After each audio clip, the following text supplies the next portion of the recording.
पहला पाठ कुरिन्थियों के नाम संत पौलुस का पहला पत्र 15 वचन 1 से 8।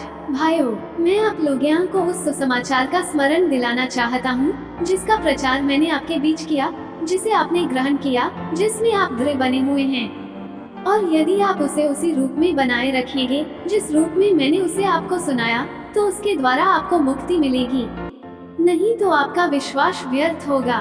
मैंने आप लोगों को मुख्य रूप से वही शिक्षा सुनाई जो मुझे मिली थी, और वह इस प्रकार है, मसीह हमारे पापों के प्रायश्चित के लिए मरे, जैसा कि धर्म ग्रंथ में लिखा है। वो कब्र में रखे गए और तीसरे दिन जी उठे, जैसा कि धर्म ग्रंथ में लिखा है। वह कैफ्स को और बाद में 12 में दिखाई दिए। फिर वही एक ही समय 500 से अधिक भाइयों को दिखाई दिए। उनमें से अधिकांश आज भी जीवित हैं, यद्यपि कुछ मर गए हैं। बाद में वह याकूब को और फिर सब प्रेरितों को दिखाई दिए। सबके बाद वह मुझे भी, मानो ठीक समय से पीछे जन्मे को दिखाई दिए। सुसमाचार संत यूहन्ना 14 वचन 6 से 14।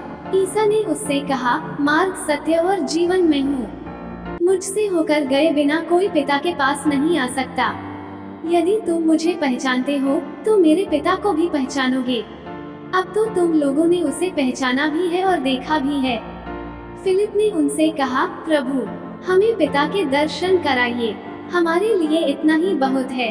ईसा ने कहा, फिलिप, मैं इतने समय तक तुम लोगों के साथ रहा, फिर भी तुमने मुझे नहीं पहचाना। जिसने मुझे देखा है उसने पिता को भी देखा है। फिर तुम ये क्या कहते हो, हमें पिता के दर्शन कराइए? क्या तुम विश्वास नहीं करते कि मैं पिता में हूँ और पिता मुझ में है? मैं जो शिक्षा देता हूँ वह मेरी अपनी शिक्षा नहीं है।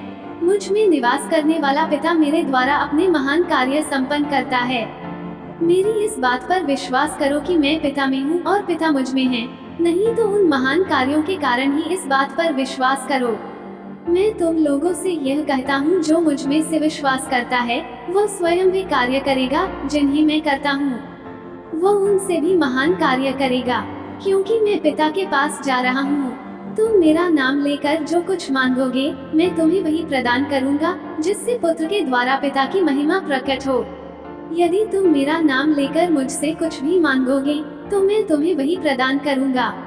मनन चिंतन। आज प्रेरित संत फिलिप और याकूब का पर्व है।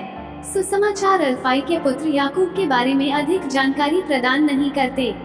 वहीं चौथे सुसमाचार में फिलिप को एक ऐसे व्यक्ति के रूप में दर्शाया गया है जो दूसरों को प्रभु यीशु के पास लाता है।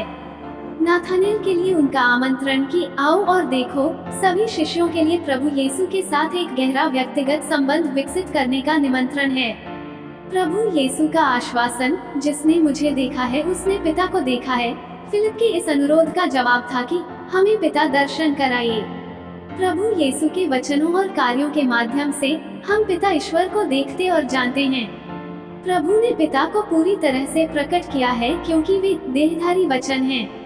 संत पिता बेनेडिक्ट 16वें के अनुसार संत फिलिप हमें सिखलाते हैं कि सच्चे ईश्वर और सत्य को खोजने के लिए हमें चाहिए कि हम प्रभु यीशु को हमारी हर अभिलाषा व महत्वाकांक्षाओं पर विजय पाने दें तथा खुद को प्रभु यीशु की संगति में रहने हेतु समर्पित करें। प्रभु यीशु के साथ संगति अर्थात उनके साथ सत्संग के लिए सबसे उत्तम माध्यम है उनके वचनों को पढ़ना और पवित्र संस्कारों में पूरे दिल व मन से शिरकत करना। आमीन।